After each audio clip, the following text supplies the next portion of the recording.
Muy buenas noches, amigos de este segmento, de esta mesa de análisis que se llama de economía, política y algo más.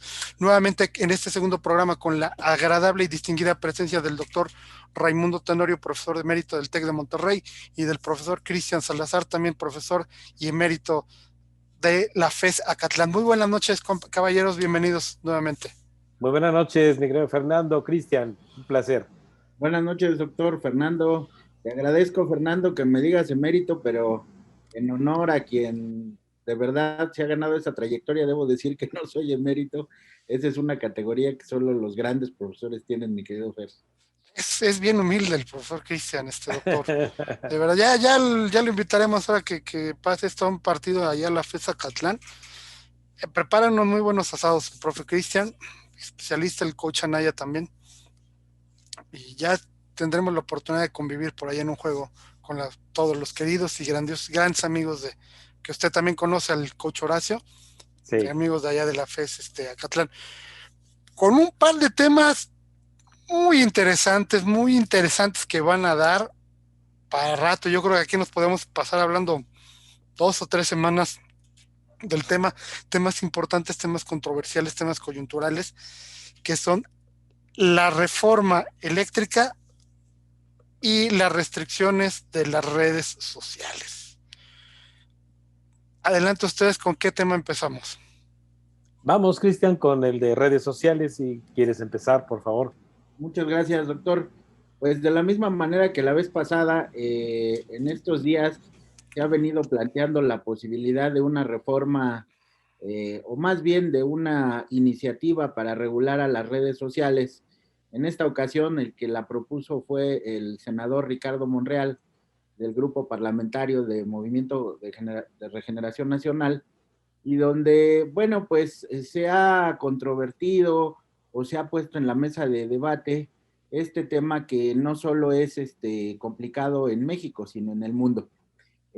Básicamente, yo creo que esto se ha agudizado, no sé si esté de acuerdo conmigo, doctor, desde que Twitter y Facebook decidieron bajar de su red social a Donald Trump por los mensajes de promoción de la violencia y de una serie de discurso muy, muy agresivo. Y a partir de ahí también Facebook y Twitter decidió, en el caso de México, anular algunos perfiles que también propagaban un tipo de información similar. Y desde ahí se vino el debate. Yo lo planteo de manera rápida para compartir puntos de vista con usted, doctor. Me parece que se está confundiendo la libertad de expresión con los contenidos. Cualquiera evidentemente tiene garantizado su derecho constitucional de poder expresarse, pero eso no quiere decir que las redes sociales tengan la obligación de transmitir todos los contenidos. No es, las redes sociales no son un bien público, son un negocio, son un bien privado, y como tal, ellas deciden qué contiene o qué transmiten y qué no. Es el equivalente a decir que la televisión tendría que darle voz y aforo a todas las personas, y eso evidentemente no es posible, porque ante todo los medios de comunicación, bueno, si bien son medios de información, son privados, pero además son un negocio. Entonces a mí me parece bastante riesgoso confundir contenidos con libertad de expresión. Doctor. Sí, yo aquí opino, mira, que el propio nombre de las redes sociales, suponen subyacentemente que es para socializar, es decir, para construir comunicación a distancia, facilitada por los medios tecnológicos de los que hoy podemos disponer. Entonces, en esta socialización, lo que se espera justamente de estas plataformas es poder establecer primero una asociación de intereses, es decir, yo voy a comunicarme a través de una plataforma tecnológica, quizás primero con alguien que tenga intereses afines. Mi grupo, por ejemplo, profesional cercano, el propio círculo de lo que es una plataforma tecnológica para proponer ideas, debatirlas, todo facilitado a través de las plataformas para hacerlo a distancia. Y con ello, desde luego, en la socialización se pierde también el contacto personal, pero eso no evita que justamente las redes sociales, para socializar, promuevan primero esa agrupación entre personas. Incluso las propias redes han podido llevarnos a otras instancias de socialización a través incluso de intercambiar bienes. Si bien es cierto que conocemos de plataformas que desarrollan comercio electrónico, que desarrollan oferta de servicios a nuestros domicilios, de transporte, etcétera. Esas son las condiciones en las cuales socializamos a través de comprar bienes y servicios a otros privados y también incluso a llegar a condiciones de poder hacer trueque, etcétera.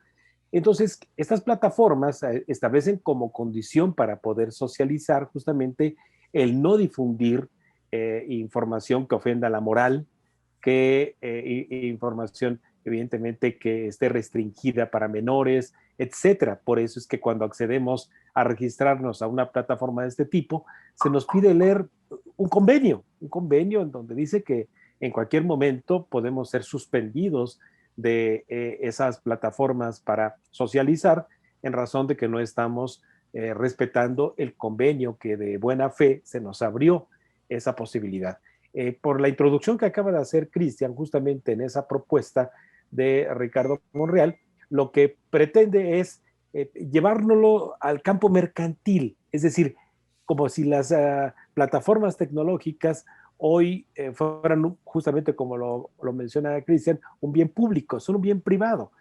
¿Pagamos por él a través del uso de la transferencia de datos? Sí, no le pagamos directamente ni a Facebook, ni a Twitter, etcétera. Pagamos el derecho de banda para poder comunicarnos a distancia. Entonces, bueno, pues pretender regular esto me parece que abre todavía más esta comunicación justamente con quien nos está escuchando, ¿no es así, profesor? Así es, a mí lo que me preocupaba de esta reforma es que se tuviera la intención de obligar a las redes sociales a darle espacios obligadamente a partidos políticos, a posiciones políticas o a intereses muy concretos, cuando las redes están en todo su derecho de no transmitir lo que ellas no quieran. Y entonces eso me parece un poco delicado que se esté confundiendo eso. Pero había un planteamiento también maravilloso. Otros inconformes con Facebook y Twitter decían, bueno, vamos a crear nuestras redes sociales. Efectivamente, yo creo que la garantía de la libertad de expresión se materializa cuando hay la posibilidad de hacer nuevas redes sociales. Y si un partido político no está a gusto en los medios que hemos mencionado, pues está en todo su derecho de crear una nueva red social donde pueda crear sus contenidos, donde los alaben, donde se echen porras y donde no los critiquen. Aquí me viene a la mente y algo un poquito chusco. Recuerdo aquel comediante Polo Polo que fue muy famoso hace algunos años, tuvo un chiste que dijo del festival OTI. ¿Recordará usted, doctor? De Cristian no creo Sí. porque es más joven. Y Polo Polo decía, a mí nunca me van a invitar al OTI, pero yo hago mi propio OTI y lo gano. A mí me preocupa mucho, en este caso de las redes sociales, yo lo veo de la siguiente manera, como un ciudadano de a pie que no tiene el conocimiento de ustedes dos, se están dando un balazo nuevamente, otro balazo en el pie los señores, porque pues estas redes sociales lo llevaron donde tienen. Mismo Twitter lo ha dicho, el 90 y tantos% de los followers de Andrés Manuel López Obrador son bots. Sí, bueno, aquí lo que ocurre, mi querido ingeniero Cristian, es que las propias redes sociales en esta promoción de agrupaciones y de liderazgos, pues hace obviamente que se incremente el liderazgo de ciertas personas, es decir, en pocas palabras, su capacidad de influencia. Esa capacidad de influencia que da orgánicamente, por ejemplo, un puesto político, un puesto de un CEO, líder empresarial, y aquel que se la va ganando también con opiniones en donde va aglutinando los que llamamos seguidores.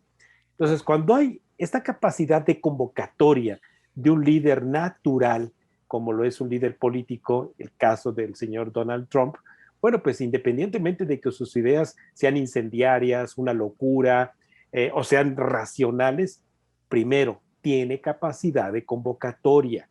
y en consecuencia su capacidad de influencia para informar o desinformar crea justamente ese liderazgo de crear convergencia con respecto a lo que él piensa, no necesariamente lo que él manda. Entonces, en razón, yo no dudo que antes de haber suspendido las cuentas del señor Donald Trump, se le haya suspendido a otros desconocidos por ahí en el mundo, Claro. en donde igual convocaban a quizás situaciones como esta, pero que pasaron desapercibidos porque no tienen justamente esa capacidad de gestión o de convocatoria. Aquí entonces el riesgo que se corre con ser usuario de una red social es de caminar junto de la mano de o que hoy se le denomina incluso un influencer, ¿de acuerdo? En donde no solamente sus opiniones, sino sus propuestas encaminen a actuar de una u otra forma a sus seguidores. Yo recuerdo uno que se les prendió la cuenta a un cantante, el vocalista del grupo Zoé, que puso hace unos meses que no se vacunaran porque era ya sabes, alucinaciones, ¿no? Y pues todo el mundo se le fue encima diciéndole que no se fumara su arbolito de Navidad, y en Twitter inmediatamente le suspendió la cuenta. A mí en lo personal, doctor, usted lo ha visto, tú, Cristian, pues a mí me han suspendido 30 días. En una ocasión sí cometí un error pues de expresarme mal de una nacionalidad, y no pasaron ni 2 minutos, 30 días a la banca. Y eso es lo que tiene uno que entender. O sea, nosotros estamos accediendo a un bien privado. No está su Perdón, micrófono. incluso para respetar los propios derechos de autor hay límites, Claro. ¿no? Claro, Sí, claro. ahorita. Bueno, adelante, Cristian. Sí, esta restricción de contenidos tiene una historia larga, desde aquellos suicidios que se promovían filmados por internet y de aquellas cosas tan, eh, bueno, tan complicadas, contenido pornográfico, una serie de elementos que tienen mucho. Pero esto tiene que ser regulado por la propia red social, que ella regula sus contenidos, no por el Estado. El Estado sí puede en todo caso regular a las empresas si las empresas promueven determinados tipos de contenido, pero no al interior del contenido de las redes sociales, que es a mí lo que me preocupa, porque es el mismo caso como en Venezuela, que el Estado eh, regula, digamos, los contenidos de las televisoras o las restringe porque No en aquel conviene. país el Estado es dueño del espectro radioeléctrico. Lo Así mismo es. pasa en México, pero eso no da derecho al Estado a inmiscuirse en la red social, que es a mí lo que me preocupaba o me preocupa del planteamiento del senador Ricardo Monreal.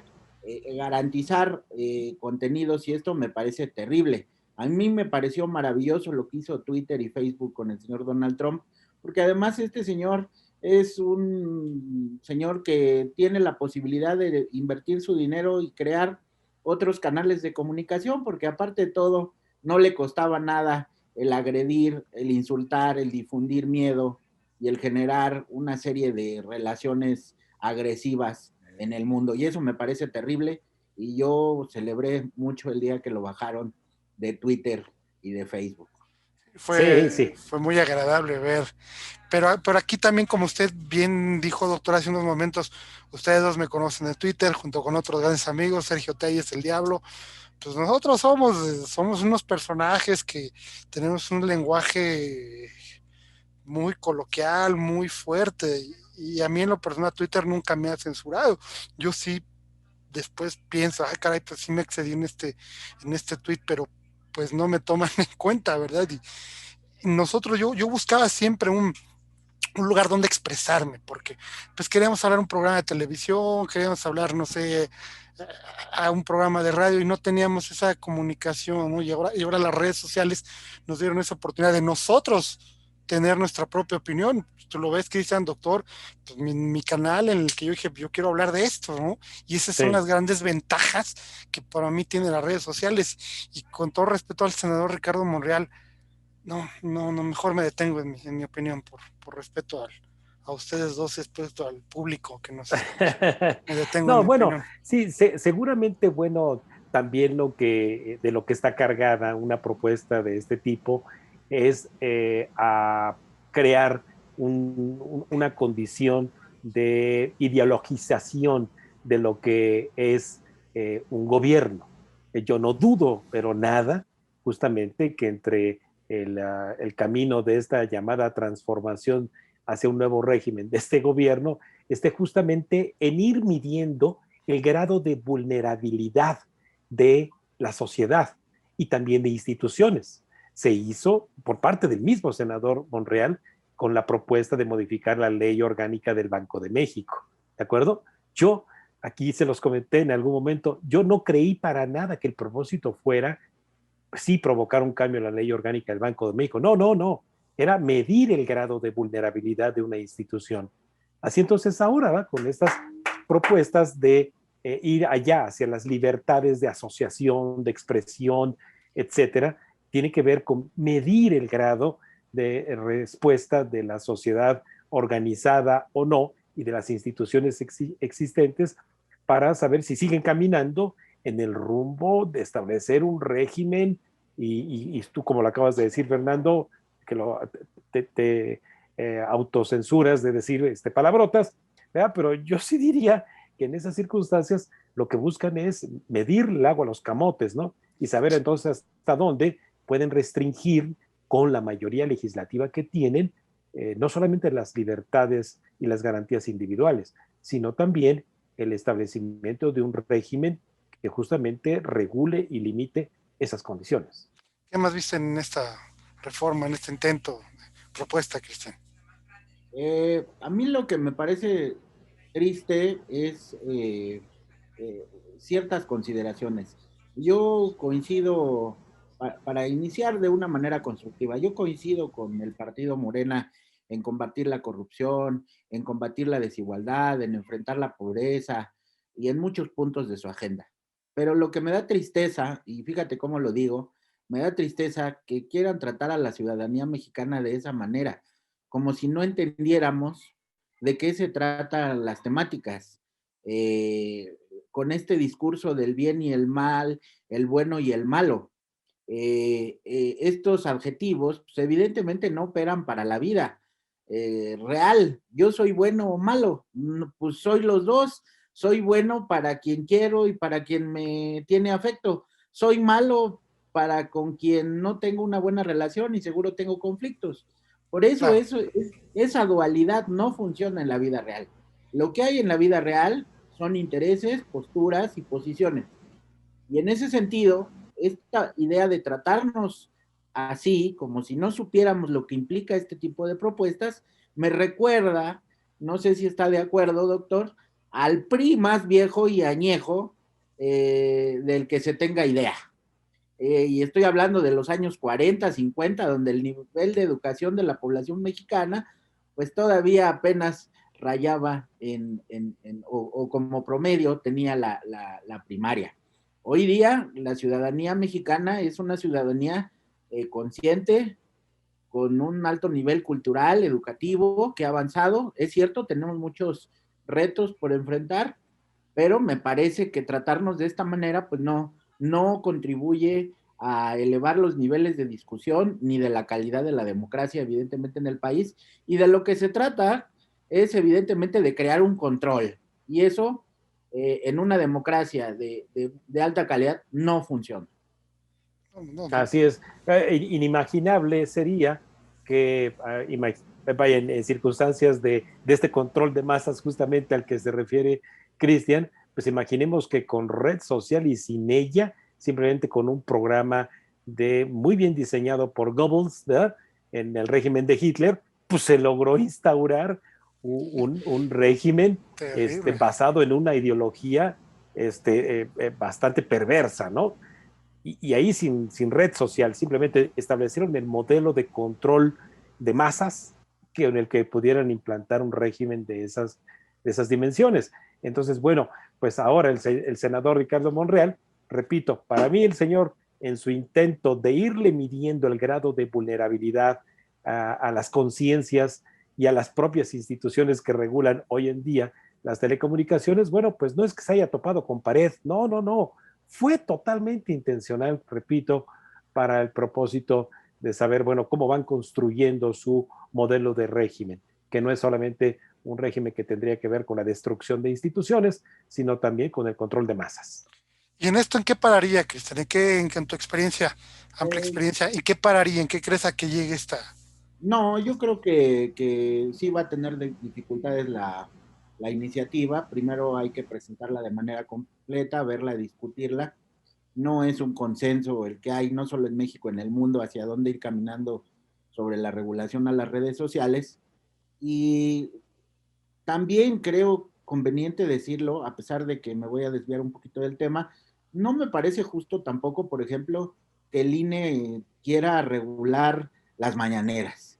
Ese es un espacio del presidente donde el presidente puede decir y hacer, y así como en las redes sociales tenemos la capacidad de estar o no estar, también tenemos la capacidad de escuchar o no escuchar las mañaneras. Eh, para que veamos la complejidad de lo que quiere decir la libertad de expresión y de los contenidos. Si bien hay una ley electoral y si bien tendríamos que revisarla también con puntualidad, no se puede callar a ninguna voz y no se puede evitar que se siga, que el gobierno se promueva. Eso es antinatural. En todo el mundo los gobiernos se promueven de cualquier forma y de cualquier manera. Y en el ciudadano recae la responsabilidad de ver qué contenidos o a qué contenidos accede y a qué contenidos no. Eso es darnos la mayoría de edad, el decidir esas cosas y no tener a un senador que promueva una regulación de contenidos en redes, ni tampoco tener a un papá, una institución que me diga qué ver y qué no ver en términos electorales. Entonces yo creo que ¿en qué va a parar esto, Fer? En una amplia discusión de muchos temas que tenemos que reflexionar y que tenemos que discutir, porque evidentemente la realidad ya rebasó al marco normativo existente y entonces tenemos que actualizarlo y adecuarlo, pero no con una visión única ni de control, sino con una visión social donde a los ciudadanos se nos otorgue la mayoría de edad, vuelvo a repetir, para decidir lo que sí queremos y lo que no queremos, pero además para hacernos responsables de nuestro propio contenido. No solo es que me otorguen el derecho, sino que yo me haga responsable de mi contenido. Siempre hablamos de los derechos ciudadanos, pero no de la responsabilidad que tienen los ciudadanos. Y es una responsabilidad ciudadana ver en qué se mete y qué no. Por eso no es posible tener papás estados, papás gobiernos, papá poderes legislativos que nos digan qué hacer en la vida. Totalmente de acuerdo. Yo diría que no prohibieran las mañaneras porque diario es un se auto se Para quien, autogolea el para caballero. quien las quiera ver, mi Fer, y para quien no las quiera ver, que Exacto. no las ve. No, en la vida he visto una. Lo personal a mí no incide nada en lo electoral, ¿eh?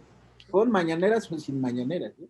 Doctor, ¿usted en qué cree que Bueno, mira, finalmente para cerrar esto y vaya, no desviar del tema, sino simplemente cerrar esta parte del tema en el cual Cristian trató esto de las mañaneras, pues además, imagínate que lo cerraran. Es el único espacio a través del cual gobierna el señor Andrés Manuel López Obrador.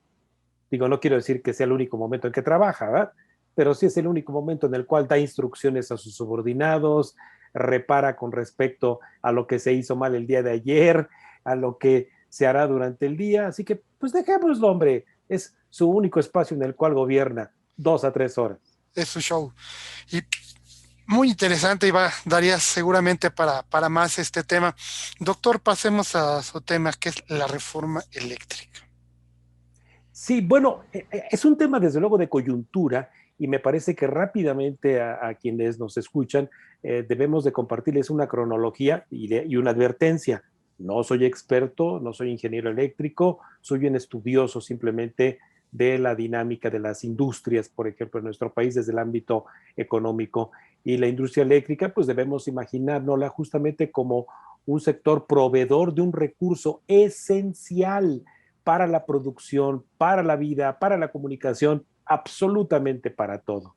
Es un insumo indispensable, no solamente para la vida productiva del país, repito, sino también para lo que estamos justamente haciendo en este momento, el soporte de esta comunicación a distancia.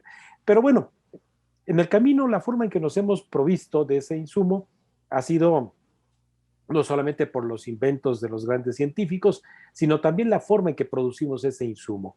Y rápidamente, para ponerles en esa cronología a nuestros invitados, es que la energía se puede producir desde insumos fósiles e insumos naturales. Los insumos fósiles son la quema de petróleo fundamentalmente y gas natural para producir energía eléctrica, es decir, para producir la energía que mueva turbinas para generar electricidad. Y lo podemos hacer también a través de medios no fósiles, como son el uso del agua, por ejemplo, igual para con su presión, a través del vapor, también mover turbinas, lo podemos hacer a través de lo que comúnmente se conoce como energía solar, fotovoltaica, la energía eólica, es más, el etano y el metano, ¿verdad? Los gases que despiden los excrementos, las excretas de los cerdos, de las gallinas, las olas del mar, todo eso produce justamente energía para mover turbinas que producen electricidad. Y bueno, en nuestro país, hasta, más bien, después de la nacionalización, entre comillas, que hizo el expresidente Adolfo López Mateos, bueno, pues tuvimos un monopolio en todo el proceso desde producción hasta distribución de la energía eléctrica. Se creó la Comisión Federal de Electricidad. Y entonces, bueno, las plantas existentes de carácter hidroeléctrico, es decir, energía natural, agua que mueve turbinas, ¿de acuerdo? Y después caímos al uso de las carboeléctricas, el uso justamente de insumos de origen fósil y que contaminan y que hoy producen grandes contaminantes como son el carbono. Y después lo que tuvimos en ese monopolio de la Comisión Federal de Electricidad es que el único que distribuía energía eléctrica en nuestros hogares, en las empresas, en las plantas manufactureras, es la misma Comisión Federal de Electricidad, aunque existió ahí en algún momento la llamada Compañía de Luz y Fuerza del Centro, pero era un monopolio. Entonces, y además un monopolio muy costoso para las finanzas públicas. ¿Qué se hizo entonces en el año 2009? Fue cuando entonces se dijo, vamos a empezar a desmonopolizar la parte de producción, ¿de acuerdo? Es decir, que se pueda producir energía por privados. Y entonces, bueno, pues yo recuerdo esto y es una anécdota esencial, que algún día los de la Compañía de Luz y Fuerza del Centro querían a fuerza dinero por ponerme rápidamente la energía eléctrica en mi domicilio, y lo que hice fue comprarme un motorcito a gasolina, en el cual le echaba yo gasolina, jalaba y ahora le producía yo mi electricidad en mi propia casa. ¿De acuerdo? Entonces, hubo una llamada reforma eléctrica que entonces nos dio constitucionalmente en el 2009 y después se reafirmó en el 2014 la posibilidad de que nosotros autogeneremos la energía que requiramos. Y yo hasta ahorita quiero dejarlo aquí para en una segunda parte pasar a lo que es esta propuesta de reforma de Andrés Manuel López Obrador. Tus opiniones, Cristian. Sí, el tema es un tema muy importante, relevante, y tiene que ver con varias aristas, como las explicó el doctor. La primera, sin duda, es la discusión sobre el Estado y su responsabilidad sobre ciertos bienes que incluso se pueden considerar como de seguridad nacional. Pienso en el petróleo, pienso en la luz, pienso en el agua, en una serie de satisfactores que como obligación el Estado tiene que garantizarle a la población. De ahí que se venga el debate del modelo que se necesita para administrar estos recursos. Y este debate viene desde los años 60, 70, con los estados de bienestar y con su agotamiento en los inicios de los 80 y la implantación de lo que se conoció como los modelos neoliberales. Y esto no es, no lo quiero llevar a una discusión ideológica, porque cada quien tiene derecho a pensar cómo el Estado tiene que actuar como parte de su ideología. Pero en términos administrativos sí hay una verdadera discusión, porque evidentemente, y hay que decirlo con todas sus letras, en muchos casos y en muchos países, el Estado fue ineficaz para poder administrar este tipo de recursos. Y se dio esta ineficacia en el caso de México, por lo que ya planteó el doctor, que tuvo que ver con un exceso de mala administración, básicamente provocada por un tipo de organizaciones, de empresas estatales, paraestatales, que además debemos de sumarle un alto contenido de corporativismo, es decir, de influencia del sindicato en las decisiones. De tal manera que esto llevó a una verdadera pena el funcionamiento de las empresas, no eran redituables, en muchos casos estaban endeudadas, no había dinero para invertir en las tecnologías nuevas. Eso es por una parte. Por otra parte está, como decía el doctor, el propio desarrollo de la industria. La generación de energía, la producción de energía eléctrica, evidentemente ha cambiado en el mundo para hacerla más eficaz, menos contaminante, para hacerla más accesible. Es decir, eso es independiente de la forma de administrar, esto va cambiando. Y en el caso de México, con este problema ideológico que no nos podemos acudir y que no nos deja avanzar porque muchos viven en el pasado y no tienen una apertura a nuevas formas de pensamiento y de romper esos esquemas, no es que estemos en contra de la intervención del Estado.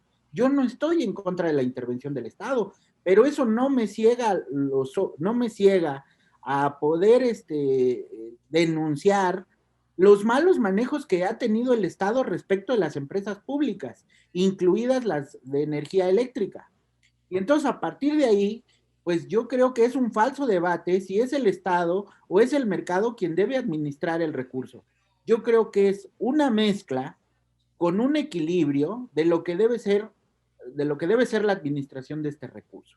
Luego entonces, sí podemos entrar al otro debate, doctor, y le comparto. A mí me tocó colaborar en la legislatura donde se aprobó la reforma que envió el presidente Peña Nieto como parte de este paquete que se conoció como Pacto por México. Y en la discusión en ese tiempo tenía su complejidad porque los que estaban a favor del Estado decían que los privados solamente se interesaban en aquellas partes de la cadena productiva que eran redituables, como la generación y la comercialización, pero que no le estaban entrando a la parte de la transmisión y la distribución, que porque eso no era rentable. En ese sentido, era como se les exigía a las empresas privadas, pues que dieran algo, que se dieran algo en beneficio de los intereses públicos del Estado. Luego entonces, lo que tenemos que discutir verdaderamente como interés nacional y del país es cómo está la cadena productiva de la industria eléctrica para apoyar al Estado donde no puede y para que el Estado intervenga donde debe, pero no desde un punto de vista ideológico, sino desde un punto de vista del mercado. Si reaccionamos con la víscera, pues vamos a hacer lo que estamos haciendo, corriendo la inversión que pudiera verdaderamente ayudarnos y desperdiciando las oportunidades que debería de tener el Estado. De tal manera que es otra reforma que me preocupa mucho, porque volvemos a caer en este tema, una discusión más ideológica que una discusión más realista. Nosotros podemos ser todo lo comunistas que queramos en México, pero el mundo es capitalista, ¿eh? Y el mundo no se va a detener a esperarnos, ni se va a detener a ver nuestras condiciones, ni nuestros pensamientos ni sobre las bondades de nuestro pensamiento. Si estamos a favor de la pobreza, eso al mercado no le importa, ¿eh? Y lo estamos viendo en otros mercados, como las vacunas. El mercado funciona así, lo pagas, lo tienes, no lo pagas, no lo tienes. Entonces, en ese sentido debe ser la discusión, una discusión técnico-administrativa que tome en cuenta las condicionantes del mercado. Doctor. En ese sentido, sí, así funciona el mercado. Por eso es una condición de la existencia del monopolio el que opere bajo condiciones de rentabilidad.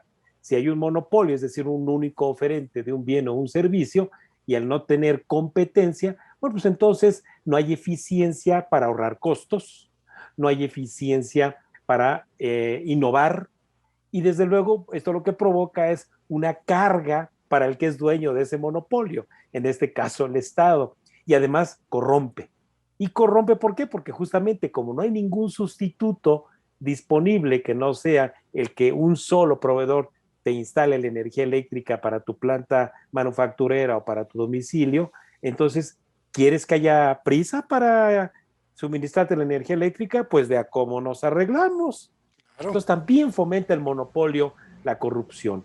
Y ahora, bueno, en esta fase en la que nos encontramos, regresamos a un dilema, es decir, o las cosas van a funcionar con eficiencia y con competencia o regresamos al monopolio. Cuando fue la reforma en el 2013, unos añitos antes, en el 2009, justamente los malos cálculos económicos que hace quien se enferma, así lo debo de decir, quien se enferma con la postura de un monopolio, fue decir, la Comisión Federal de Electricidad, oigan, ¿por qué no invertimos en energía fotovoltaica, en parques de energía solar?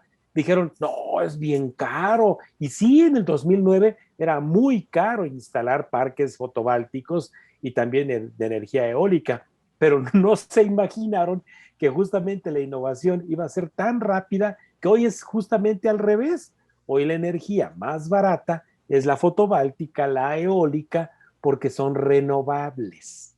¿De acuerdo? Entonces, en razón de esa eficiencia económica, lo que se está discutiendo es regresarle al Estado su posición monopólica desde la producción y continuar con la distribución.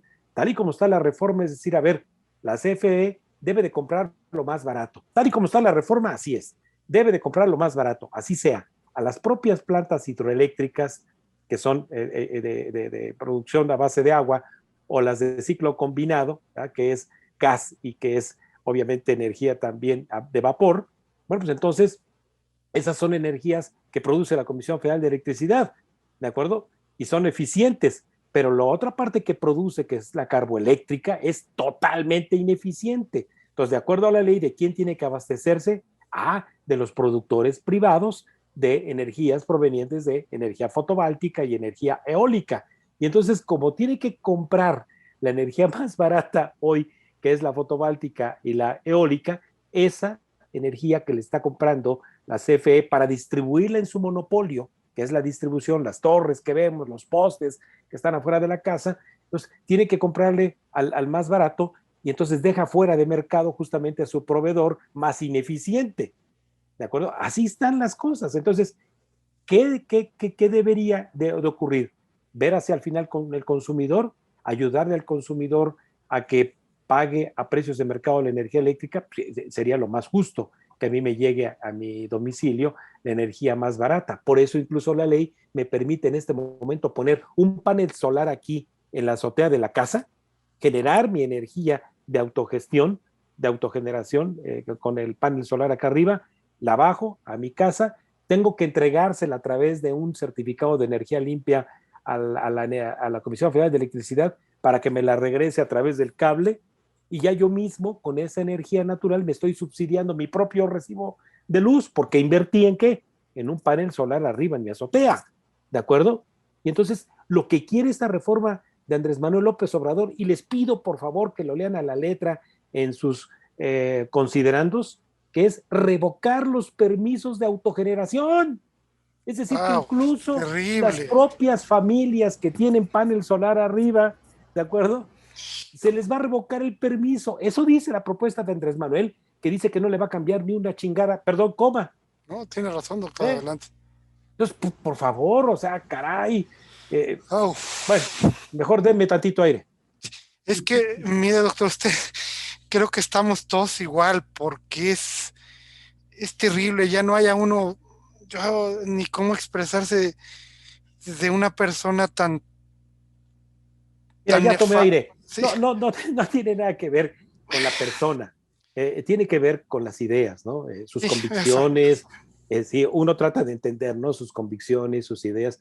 Sí, pero tampoco se trata de hacerle pagar a la nación costos económicos terribles, porque se empiezan ya a escuchar evidentemente las voces de quienes han invertido desde el extranjero y dentro del país casi 44,000 millones de dólares en esta infraestructura de generación de energías limpias. Va en favor de los llamados acuerdos del milenio de la Organización Nacional de las Naciones Unidas para ir eliminando nuestra huella de carbono, va en favor de la eficiencia de costos para producir otros bienes basados en estas energías, va en favor de la salud de nuestras siguientes generaciones y no va en favor de la salud de los carboneros de Coahuila con los que se hizo acuerdo para comprarles todo el carbón que produzcan para las carboeléctricas de la CFE.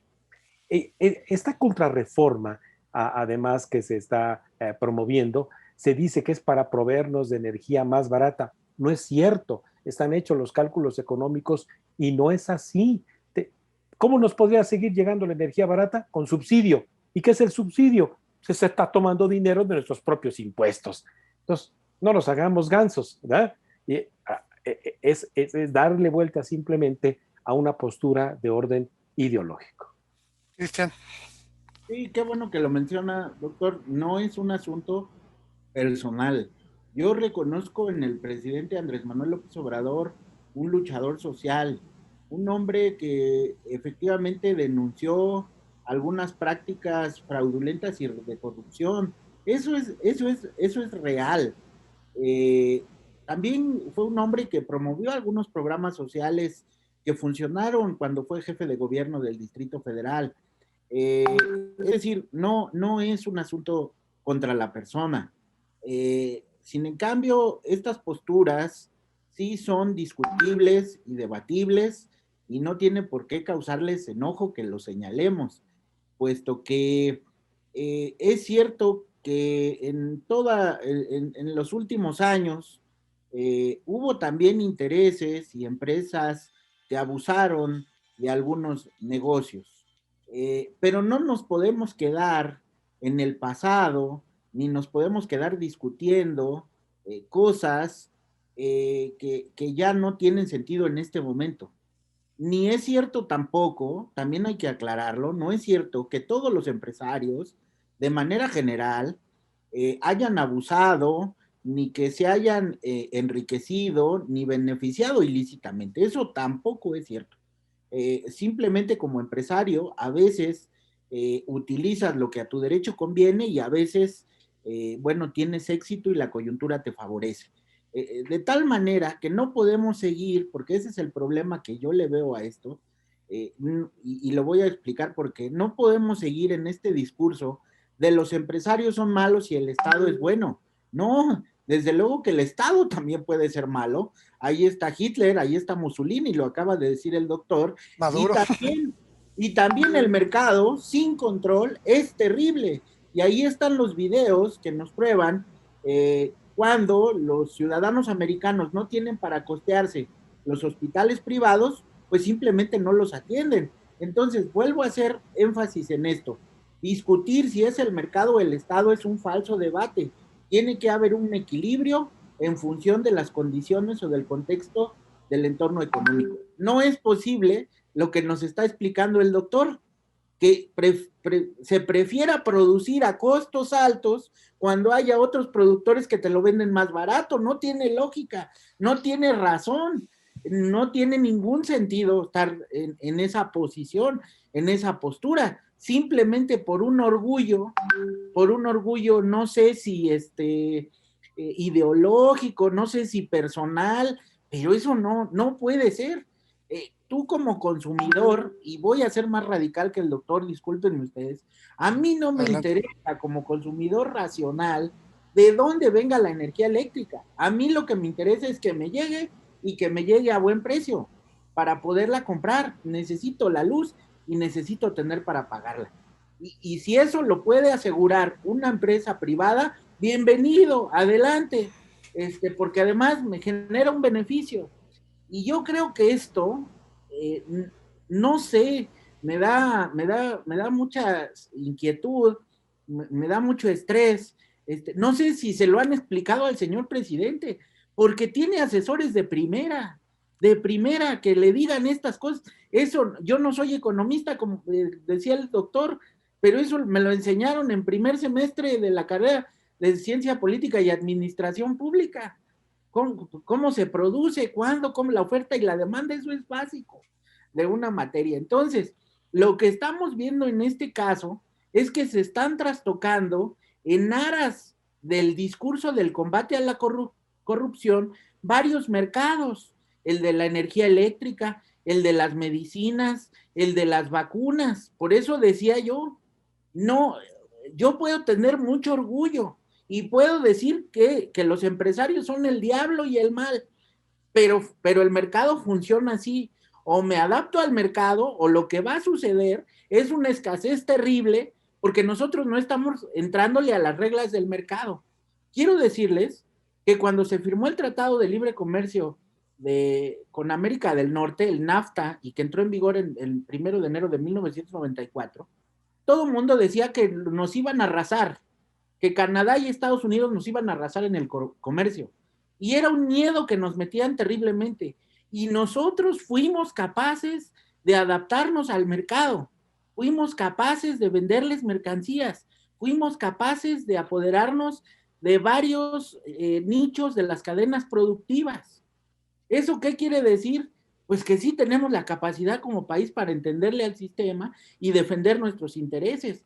Pero si nada más trastocamos los mercados por venganza, por este sentimiento de decir es que se enriquecen, a mí, perdónenme, enriquecerse no está mal, enriquecerse es legal, enriquecer, sí, claro, si uno cumple con las reglas, ¿verdad? Entonces, al contrario, hay que preguntarle al señor que se enriquece cómo le hizo para copiarle, ¿verdad? Para enriquecernos más, no es llevarnos a la... Entonces, este asunto como de venganza y de decir, bueno, ya no les compro, monopolizo, pues eso nos va a llevar a una escasez. Y la escasez lleva al encarecimiento de los productos, y el encarecimiento de los productos lleva inflación, y la inflación acumulada lleva a hiperinflación. No, doctor, discúlpeme, pero no estudié economía. No, pues parece que sí lo haces mejor que yo. Entonces, te felicito, Cristian, porque justamente quien nos está escuchando debe de razonar que quien pretende meterse a nuestro bolsillo con precios injustos por lo que el mercado nos puede dar a cambio satisfactores, no es ni siquiera ético. Punto. No debemos de permitir quién se debe meter a nuestro bolsillo, a quitarnos lo que ganamos con tanto sacrificio para nuestro bienestar, simplemente con el argumento ideológico que es lo mejor para transformar a la nación. Y es que aquí viene un debate y totalmente de acuerdo contigo, profesor Cristian. El libre comercio nos dio una gran apertura y yo recuerdo que en la primaria, secundaria, cuando fue esa parte, pues, utilizábamos tenis Canadá, Decathlon, Panam, llegaron las marcas y se nos hizo más accesible tener mejores productos, íbamos a la Conasupo, si teníamos dinero íbamos a Aurrera, ¿sí? Íbamos a Aurrera y de repente tuvimos Cake Mart, tuvimos otros centros comerciales, ya íbamos a Aurrera y ¿dónde está el azúcar? Y ya te llevaban, ¿no? O sea, dio un cambio toda esa parte y lamentablemente te entiendo, yo no quisiera extenderme más porque me ganaría lo que ustedes me conocen en contra de mi expresar mi sentimiento en contra de este señor que tenemos gobernándonos ahí en Palacio Nacional. Pues ya como conclusiones para cerrar este tema, ¿con qué nos quedamos, doctor Raimundo Tenorio, profesor Cristian Salazar? ¿Con qué nos quedamos de estos dos temas? Bueno, yo creo que primero con lo que nos quedamos con respecto a la forma en que nos comunicamos hoy en el siglo XXI, favorecidos por las tecnologías de información, la verdad es que es un deleite. Hoy el gran quehacer que tenemos, ustedes jóvenes que nos escuchan, es la discriminación de la información.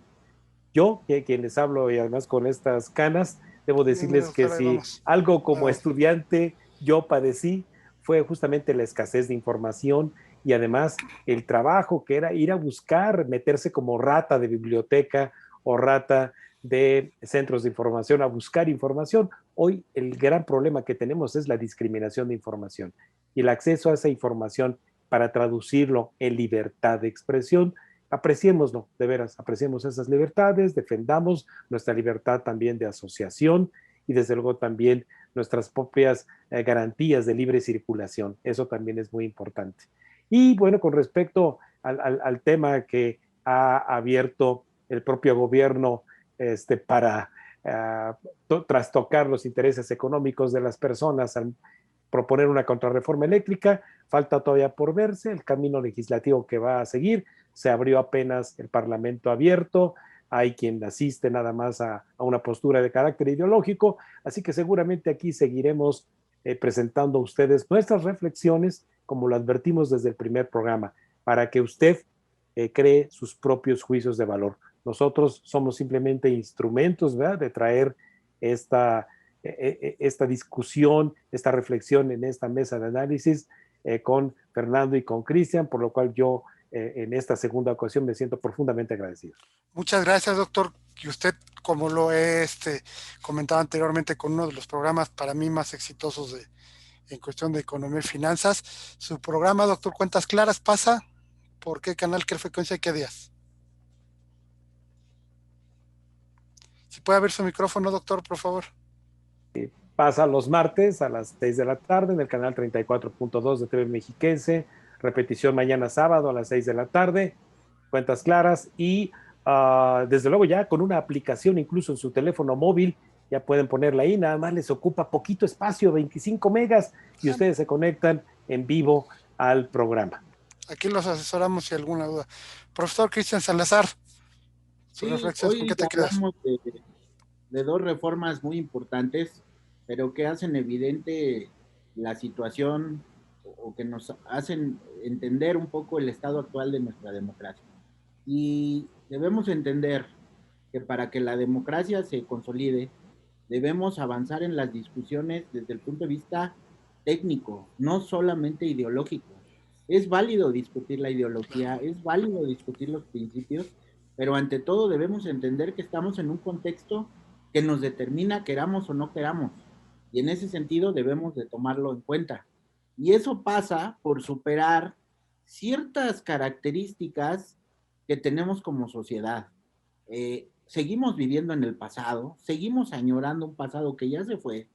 Dos, no nos damos la oportunidad del perdón, estamos en un discurso de revancha y de venganza, y lo que se necesita al futuro es un liderazgo que independientemente de sus diferencias con los distintos actores políticos, económicos y sociales, sea capaz de sentarlos en una mesa, articularlos y ponerlos de acuerdo sobre un proyecto a futuro de nación.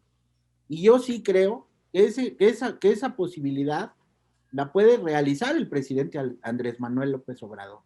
Eso es lo que le pedimos. Yo no estoy en contra de él, no estoy en contra de su movimiento, no estoy en contra a veces de sus ideas, pero lo que sí le exijo es que tome en cuenta a los distintos sectores, que negocie, que articule, y va a tener que ceder, y los demás también vamos a tener que ceder en algunas cosas. Si no hacemos este ejercicio de política, porque para eso es la política bien entendida. La mala política, pues esa cualquiera la hace, pero esta política de construcción a partir de las diferencias y de los intereses es la que vale la pena. Y esa es la que le estamos reclamando. A lo mejor no se lo han dicho así al presidente. Ojalá desde nuestra trinchera llegue un mensajito por ahí. No estamos en contra de él. Simplemente exigimos que siente a los actores en la mesa, que los ponga de acuerdo y que plantee un proyecto a futuro. Así, con venganzas y con decisiones unilaterales, estamos en una situación complicada. Muchas gracias. Yo para cerrar este tema confiaría mucho en que el señor López Obrador ampliara su